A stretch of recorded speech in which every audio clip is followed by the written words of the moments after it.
आहा कति राम्रो कति सफा खसी हो भुत्ला पनि सेतो छाला पनि सेतो है आजको खसी चाहिँ स्पेसल खसी छ कि हुन त यहाँ सधैँ स्पेसल नै हुन्छ खसीहरूकोमा होइन तर आजको चाहिँ हेर्नु त कति सफा मासु देख्नुभयो भने कति सफा छ मासु ल्याउनुहोस् त आहा भुटानमा पनि राम्रोसँग भुटानमा हुन्छ सरसफाइ चाहिँ एकदम राम्रो छ गजब छ ल ल आउनुहोस् है आउनुहोस् कति सफा ल हेर्नुहोस्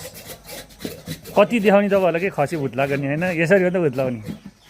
टक्क म आएर भिडियो बनाएपछि खसी फेरि 2 मिनटमा सिद्धाउनु हुन्छ नत्र अन्त फेरि उयो 10-15 मिनट गफ मलाई थाहा खसी पनि कति राम्रो हो भनेको सेतो भुत्ला भएको खसी सेतो भुत्ला भएको खसीको त मासु पनि सेतो कति राम्रो सफालाई हेर्नुहोस् चट्टा परेको सफा